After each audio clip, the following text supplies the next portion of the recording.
Hello, and welcome to this week's episode of the Reset Podcast. I am your host, Laura Mignon, CEO of the experience agency D-Flash. Each week, I bring on a really interesting business leader, entrepreneur, marketing guru, you name it. We have a great conversation about how they got started and what they're doing now. This week's episode is no different.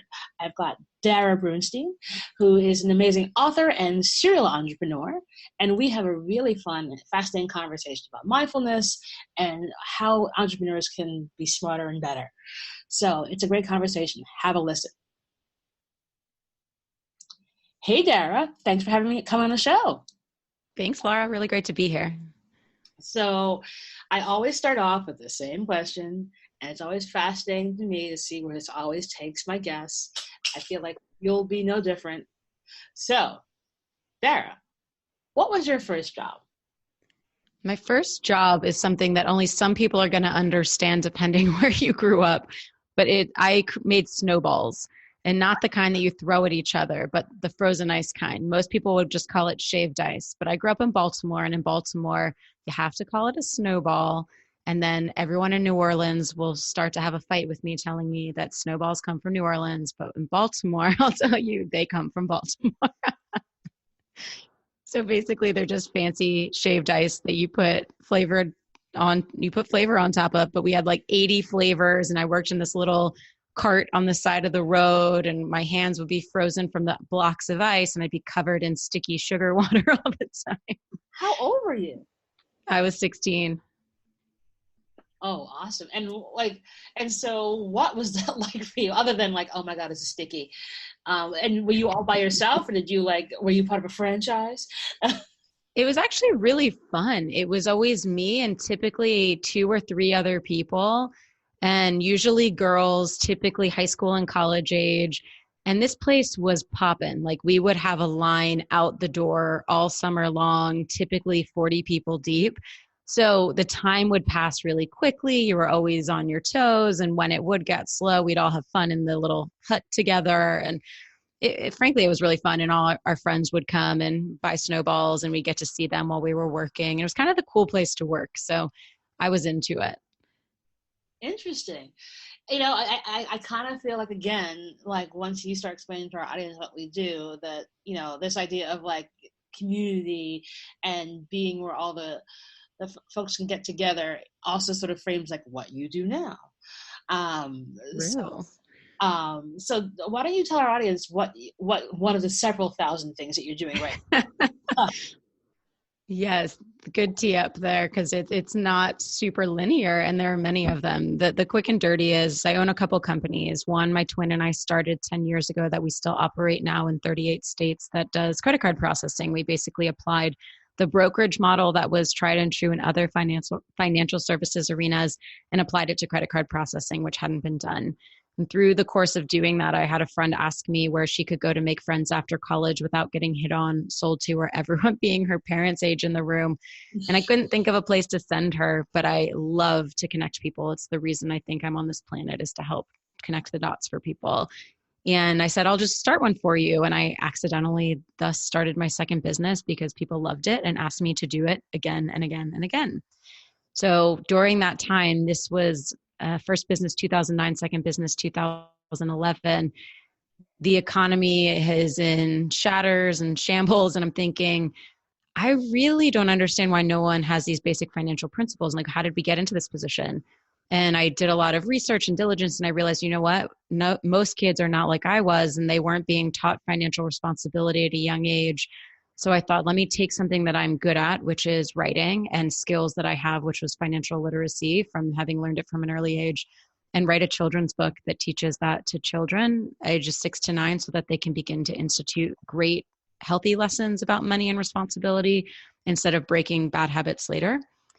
So did all of those things. Through the course of all of that, continued to write. I picked up some contributorships at Forbes and Entrepreneur and Thrive Global and other places because I wanted to elevate stories of others. And through that process, got really lucky to begin to develop relationships with some high profile people, and have interviewed many of them, and have begun a collaboration with Deepak Chopra, where we have a weekly video series that makes the deep relatable and translatable into your life. And, here I am now, just creating a lot of content after 10 years of being an entrepreneur to help people design the lives that they want more intentionally, build businesses that fund it and integrate with it rather than consume their real dreams, and build networks to support all of it. So you haven't been busy this last 10 years. You've just been Yeah, I've just kind of been on autopilot. chilling in the corner somewhere. Yeah. Yeah, just chilling. How do I even start this? Okay. So I think, it's interesting because you mentioned that you're a twin. Mm-hmm. And you started your business with your twin. So I guess let's go there first. What was that like? Unexpected. First, my twin and I are not close friends, nor do we remain to be today. So, and also after 10 years of running a business, we haven't lived in the same place ever during that time frame. So it was unexpected. Yeah, well, totally. Like, I think that a lot of our success is attributed to the fact that we are not in the same space every day. But it definitely was unexpected for those reasons. That one, the business we started, I certainly didn't endeavor to start a credit card processing company. He came up with the idea. We both saw the opportunity. And most importantly, we saw that we had opposite skill sets, demeanors, strengths, gifts. The list goes on, and that they were super complementary, which would make for a great partnership. Also, too, when you're a twin, I always say if you can share when you can share a business, there's this deep intrinsic trust. I know everything about his character and the person he's going to be in this business. And he has never failed me in that way, nor I him. And that's something that you just can't trade with anyone that you're going to go into business with. Like, who else do you know from the moment you were born? And before then, you're sharing a womb together, for goodness sakes. So yeah, I just had a depth of trust and knowledge of he and he of me. And that really helped catalyze something that would make for a really strong partnership. That's really incredible. And I think the idea of like that, when we were talking about, being partners and finding the person who can be the yin to your yang when you're building a business, that's so, so difficult. And to have that with someone, who you share a room with, is pretty incredible. And with that credit card processing business now, is that still, that's just kind of running, self-sustaining? You guys don't have to spend 40 hours a week making that all be successful because you've built it to be a strong success, right? Totally. Yeah. We went from the 40 to 70 hours a week at certain points, depending, which I don't look at proudly now. I wish I hadn't burned myself out like that. But we got to a point where we were both able to take our foot off of the gas and let it be more self-sustaining. And we were frankly also both really fortunate to back into a residual-based business that gave us the foundation to build other things. So we've both gone on to build additional companies. Awesome. And I think, one of the cool things that, how we got connected, because you are literally a natural connector. And I think that's such a key point when talking to other entrepreneurs. And how for you has the power of connection been, kind of game changing for you? Laura, how much time do you have? Gosh, I feel like connection is the number one thing that has helped create success for me and for others. And it's because I believe that success is not a solo endeavor, that it really is about the people who are around you. And that when I look at connection and network building, I look at it from a perspective of generosity, of how do you give to others, knowing that it will come back to you, but not expecting it, and certainly not having it be a quid pro quo setup of I scratch your back, you scratch mine. For me, it's never been about that. It's about how do I take traits that I already have in myself of being a curious learner and look at the world and my interactions from that perspective and lens. So when I meet someone like when you and I met, I just naturally want to understand, what are you about? What makes you tick? What are you working on? What excites you? What challenges are presenting themselves to you? And through that, I'm kind of sleuthing in the back of my mind and putting the puzzle pieces together to think, well, gosh, if Laura's excited about that, I know this person, they could really elevate each other, or she's struggling with this person is exceptional at that. Maybe I can get them connected. So I'm constantly looking at the world that way. And I always anecdotally knew that when you look at the world from that abundance mindset and not always worried about just what's in it for you, that it will come back. And I've experienced that in spades. And so I really think for people that not only is it great and advantageous because it deepens your relationships with people, and when that happens, there is a natural reciprocity reflex, that's a tongue twister, that people have and they want to help you. But even if, I just believe you don't go into it from that aim, but you just understand that you can say to people, listen, this is what I'm up to if anything ever comes up, or you can just know and trust that people are going to have your back because of all the goodness that you've done for them. So basically you're speaking my language. Yeah, totally. Or Adam Grant's language. If no one's read Give and Take, it's a really great scientific look at what we're talking about. And I'll throw that into the show notes because I think it's really important for people to understand that, because it's just it's to give to get. And similarly, like, I'm just always naturally curious about, oh, who are you? What are you up to? And you're right. The more that you put out, the more that you get back in ways that you never even imagined. Where you're like, oh, well, that was pretty incredible. So your latest endeavor, how did you get to Deepak Chopra? And like, tell us how that's changed what you're doing now. Well, you're making a perfect segue, I think, without even knowing. And it's that I was out in the world just building relationships, and then the doors opened to Deepak without me really having to try very hard, where I was introduced through a mutual contact to his publicist, because last summer I decided to host a free virtual summit. So basically an online conference where I was teaching a lot of the stuff that we're talking about, and I wanted to make it extraordinarily accessible. So making it free and making it online. And Deepak was one of the primary people whom I wanted to keynote it. And I wasn't directly connected to him, but through a friend, I was able to get connected to his publicist, and his publicist was interested, but wasn't saying yes. So I reached out to a friend who, when I met her, I had no idea she was affiliated with Deepak whatsoever. But as it turned out over time, because again, I wasn't coming at it from, hey, who are you? What can I get from you perspective? I was approaching it from I like you. We have great connection. We have good energy. I just want to be your friend. And then as the cards, or, the layers peeled back, I found out she used to be his COO.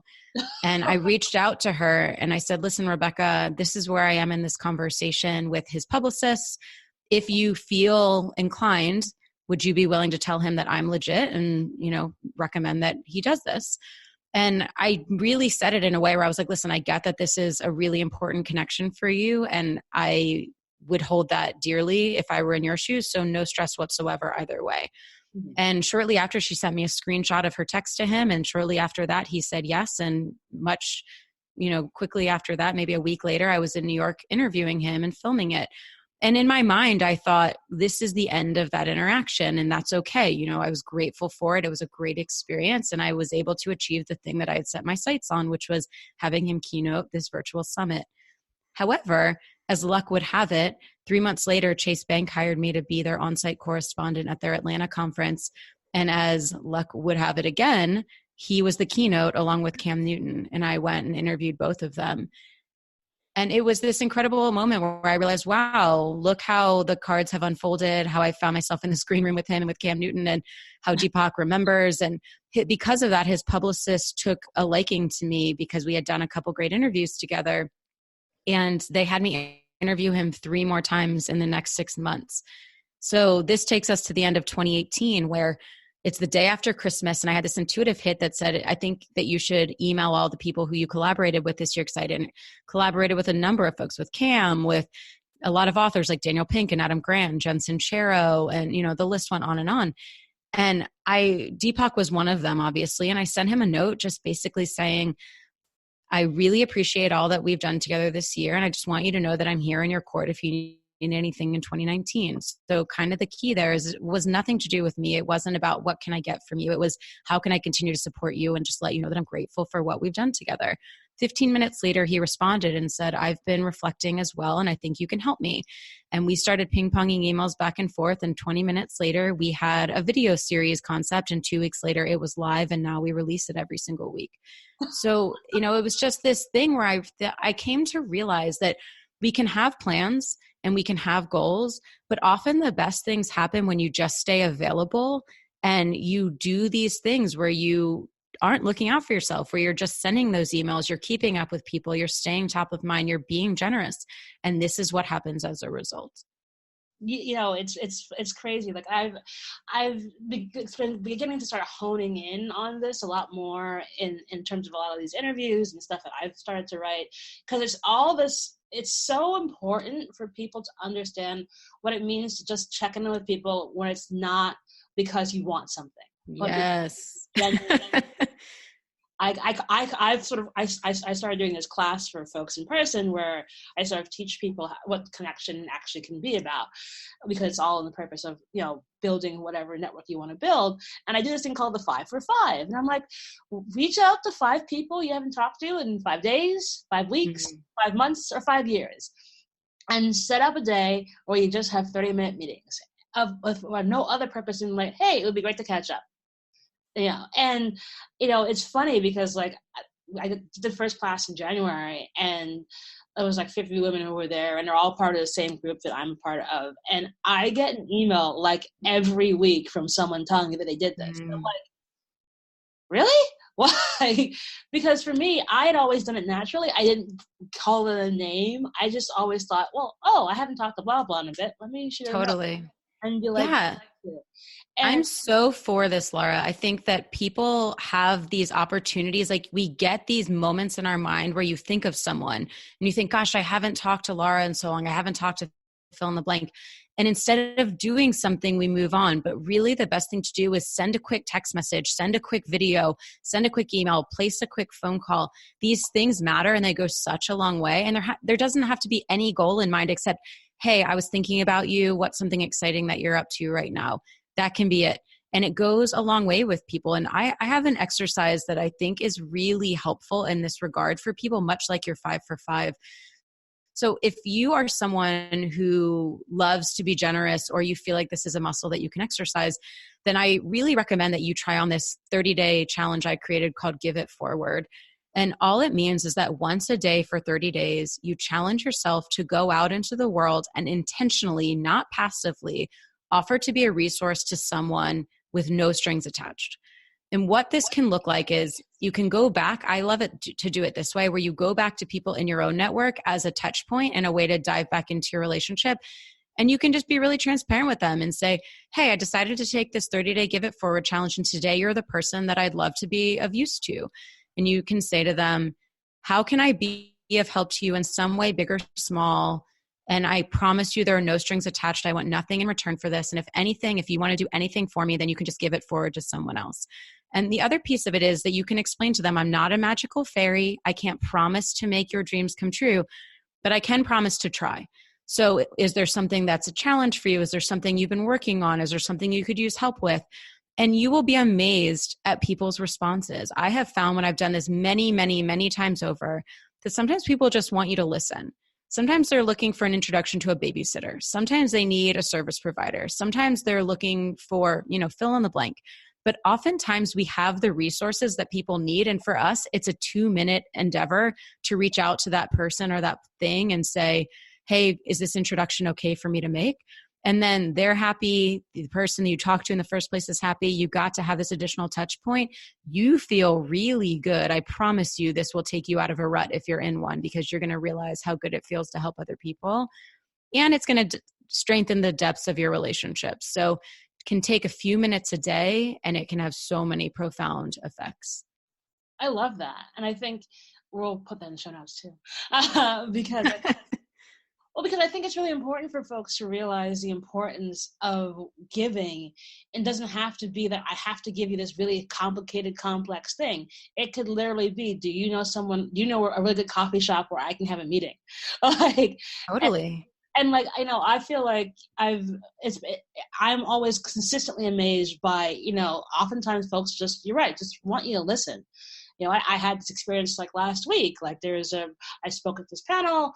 One of these girls came. She had a question. I said, sure, I'm happy to have a chat with you.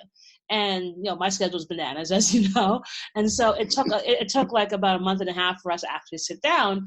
And, the thing that she originally asked me for was to kind of help her with her social media, ended up turning into a whole other conversation about, how she could learn how to talk to other folks, because she was super duper shy.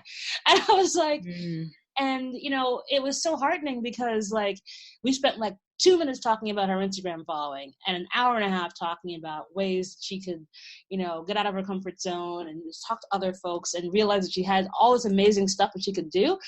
She just didn't know that she could tap into that and didn't know anyone would want to listen. And because I spent an hour to listen, she's been off the races. I sent her a couple of introductions and she's just been off, and I'm just so happy for her, because I'm like, no one took the time for this 29-year-old girl to have this conversation with. And Yep. what was an hour of my time? Like, Totally. Right. And that's so fruitful for you. It's people think that we're all too busy, but really most of us at our core want to be helpful. You just have to make it easy for someone by having an ask and doing your homework. I think this is where a lot of people falter, is they come in with the horrible, in my opinion, question of, can I pick your brain? Which I think not only conjures up horrible images, but also is really selfish. And when people are asked to have their brain picked, often people make their money and their living off of their intellectual property, and you're asking to get that for free. So instead, a better way to do it is to demonstrate that you've done your homework, you know what this person's about, you've already consumed their free resources that pertain to the question that you're interested in, and you come to them in a real sincere way, just saying, listen, I know that you have a lot on your plate. I've ingested your information. This, that, and the other really helped me. However, there's still this one question I have. It would be super meaningful if you could help me and answer this one specific question. And when you come at someone like that, typically they're going to be really endeared to you and want to go out of their way, like you did, Laura, to help you even more. But when you come at it the opposite way with, hey, let me just take my arms wide open and grab all of your intellectual property, much like I would in a retail store of physical apparel, and that's called stealing. I want to do it to you in this way. That's going to be a turnoff. So instead, think about how you can be more considerate, how you can do the homework, and how you can even build a relationship with someone by adding value to them before you go in asking for something. Well, yeah, I think oftentimes folks don't realize that the value that they have. They assume For that sure. they don't realize that, like, oh, I don't know anybody famous. It's like, well, dude, I'm not trying to get to Beyonce. And if I needed to get to her, I know how to do that. But I think there's this sort of conflict of a lot of folks these days, where they think that if only they knew this person, then that would solve all of their problems. That's not the case. Like, I always say to folks, when the quickest way to see how people don't know how to connect with people is that when you see after a speech and the speaker has the line of people who are standing there waiting to talk to them, and everyone's looking at their phones. Totally. And you're like, so you're literally standing in a group of people, you all have something in common, you're all interested in talking to that speaker, but you won't talk to the person next to you. So true. And it's like, you never know. Like, I've made more connections by deliberately not having zero desire to talk to the person who's a keynoter and just want to be near in and around that line so I can catch up with the people who are there. I'm like, I wonder why you're here. But absolutely. And there's much more likely chance, to your point, that you're going to develop rapport and kinship and some relationship with those people in line than you are with the speaker who's feeling inundated and a bit overwhelmed by all of the people who are trying to get a piece of them. Well, that's the thing. It's like, I think it comes back to humanity. And it's like, if you're all stalking at this one person, they feel like they're, a piece of meat. Yeah. And their guard is up because they're concerned about, what do you really want from them? And do you want to know them, or do you want who something they seem to be, or something from them? It's interesting too what you said, because you talked about this idea that one person can come in and theoretically change the face of your business or your life. And I really think of it as the savior complex, that people think that this horse, knight on a horse is going to come in and save them, or that once they get on Oprah's favorite things list, or the celebrity endorses them, or this person with 1 million followers puts them on their page. Like, none of these things are going to make it happen for you. They can elevate it for sure, but you really have to be the person doing the work for yourself and being your own savior, so to speak. And that if you're waiting around for that, you're doing yourself a huge disservice. Well, I think that's so important. I think, say that loud for people in the back. Because it's like, you forget that everyone's human. And you can't save and one person can't save everyone. If you look at our political climate right now, where there's a whole clutch of people who think one person is this knight in shining armor who's going to save us from everything terrible, and that's not the move. And that's also how the world is. It's like, are these connections that I've made over years that I've nurtured, those are the things that are going to help me. Yes. And if I don't put a focus on what I want to do and what I want to be, then that's never going to be helpful to me. And I think we get these blinders up because everyone sort of has this mindset of like, oh, I have to do this. I have to talk to this one person. If I talk to this one sales guy, he'll be able to like sell our business and it'll be fantastic. As opposed to like, hey, it would be great just to keep connecting with more and more people, or take a chance and be okay with taking a chance. And I think that oftentimes we don't get that from our industry, especially when we're entrepreneurs, where, we're already living in a land of risk, but we don't think, oh, if we, do this one little thing, it's gonna solve all these problems. Well, no, if you do a couple of really awesome, cool things, take yourself out of your comfort zone, that's you're gonna be much better off. Yeah, everything is a slow and steady process. Certainly some things are going to be big boom moments, and there's going to be certain things that really seem like, okay, this is a moment where I get some wind behind my sails. But generally speaking, most entrepreneurs' momentum comes from regularly showing up, doing the work, taking baby steps, and then being able to look back retrospectively and say, wow, I have covered so much ground. But it is rarely the rags to riches. It is rarely the I'm in the garage and 3 months later Facebook bought me for $1 billion. These are called unicorns for a reason. They are generally mythical. And we have to remember that it really is about showing up every day and putting in the work. Yeah. I think, there's a lot of this sort of hustle mentality, and I call it like the hustle porn problem. Yes. People think, okay, you're going to burn yourself into oblivion, and that's going to solve all your problems.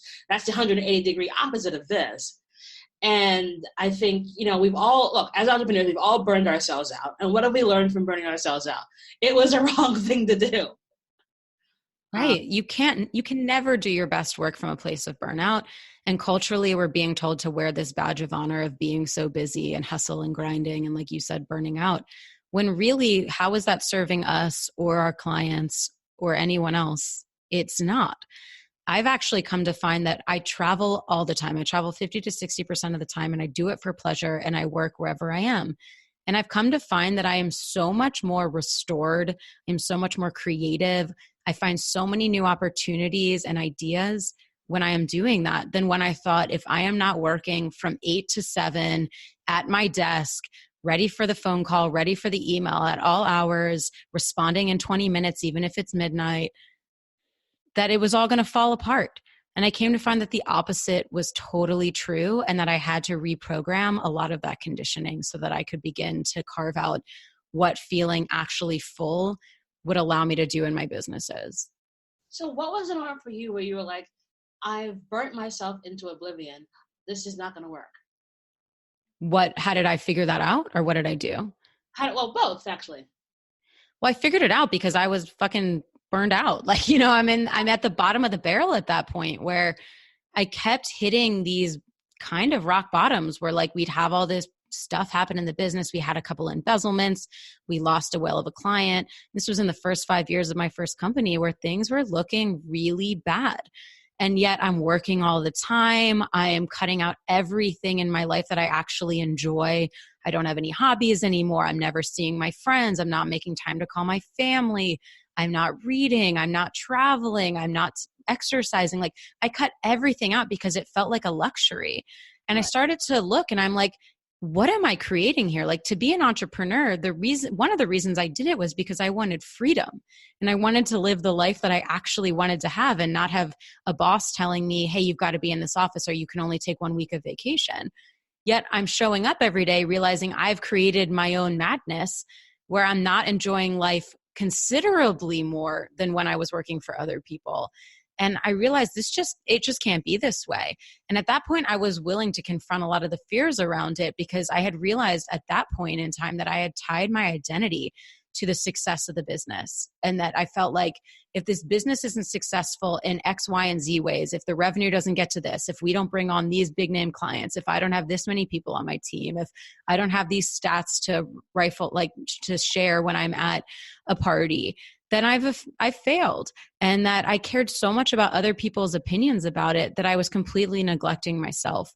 And so I was able to then start really digging into that and figuring out, okay, what does success really mean to me? And I realized that it wasn't those things at all. And that the success had a lot more to do with how I could be of service to other people, of how I could use my gifts in the world, of how I could explore and learn, of how I could travel, of how I could deeply build the relationships that mattered to me, how I could connect people. And I wasn't doing any of those things because I was so focused on outcomes that other people had told me were what success looked like. So at that point, I was able to sort of tiptoe into these things. So instead of saying, well, let me go from 0 to 100, which one I couldn't afford at the time, but I thought, okay, travel is really important to me. I said, I'm going to take at least one domestic trip a month and one international trip a year. And I started doing that and thinking, okay, the trip at first is just going to be for a long weekend. And I realized nothing fell apart. And then I could expand and expand to the point that I go to probably 14 countries a year now. And like I said, I'm gone 50 to 60% of the time and nothing has fallen apart. It's actually all elevated. Of course. So, one of the things I think is really important, and it's come up in a few of my interviews this season especially, is what the power of meditation means. And how that can help in calming you down, especially when we're entrepreneurs. And I think it's interesting because I'm 8 years into having a business. And I know that 4 years ago, if you were saying, well, actually, I'm taking some time for self-care, I'm actually going to meditate, that people kind of look at you as if you had 4 heads. Yes. And now there's definitely been a shift in the response to that, but also into the number of people who do it. Like now I feel like I do this every morning, and it's definitely changed me for the better to make me a much better entrepreneur and a much better boss. And so I'd love to hear, for you, how have you seen mindfulness be successful for you?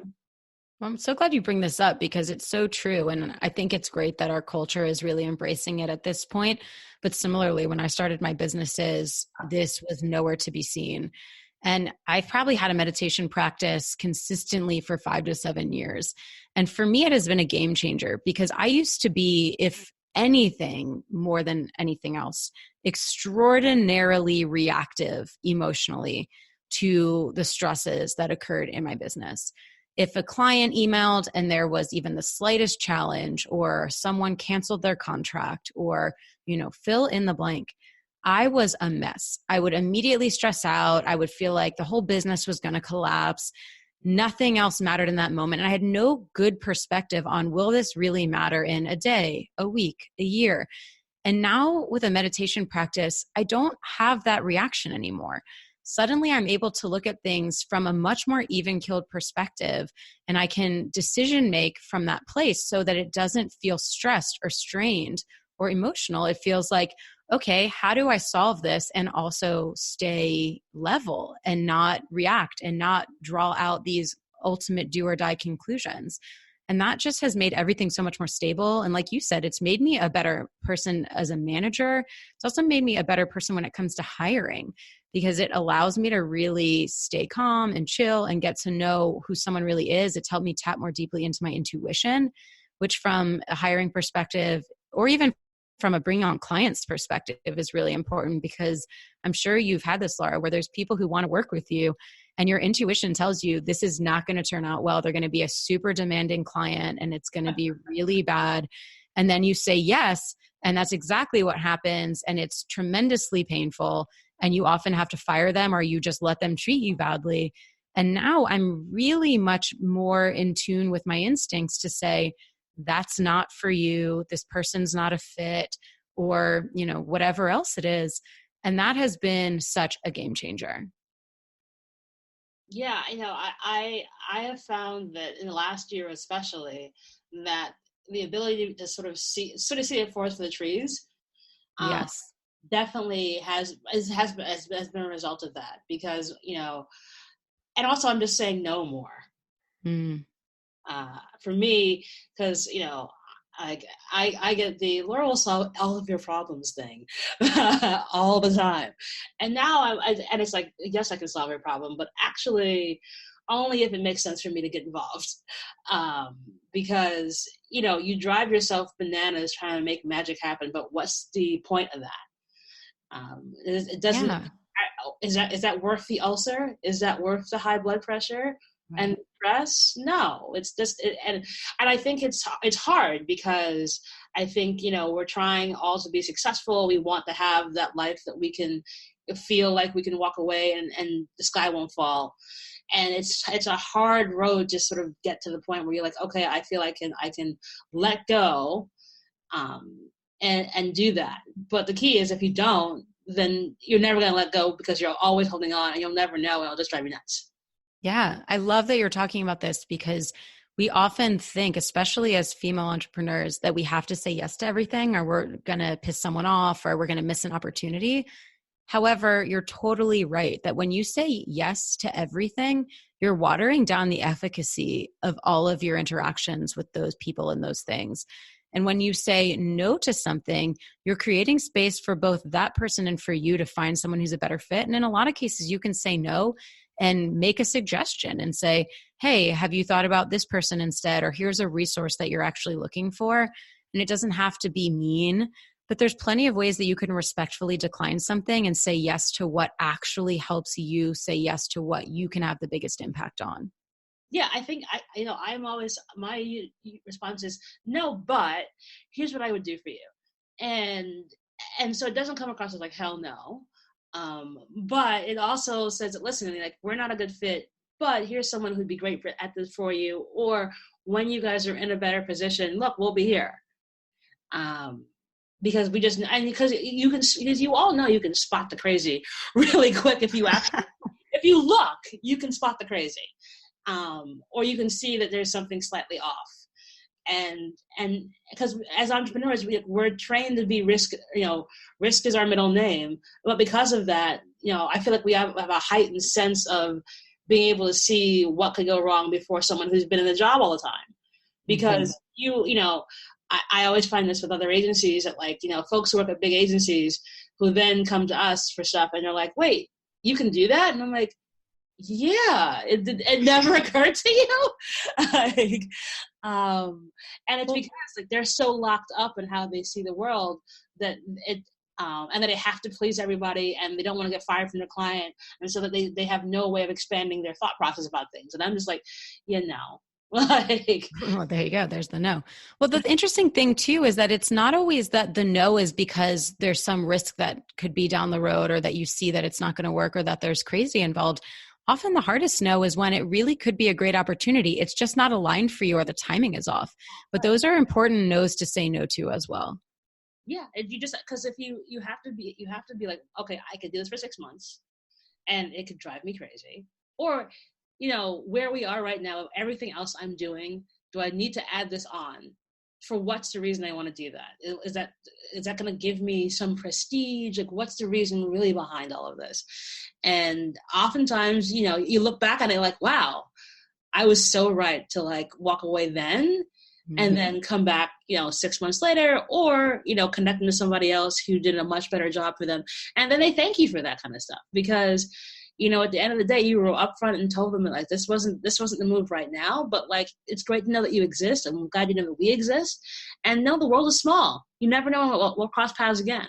Yes, the world is so small. Don't be burning bridges. Like you said, that doesn't have to be a no forever, but you also don't want to lead people on. So if someone reaches out to you, for example, and says, hey, do you want to have coffee? And you say, it's not a good time, follow up with me in a month. And then you keep putting them off month after month because it's always a no.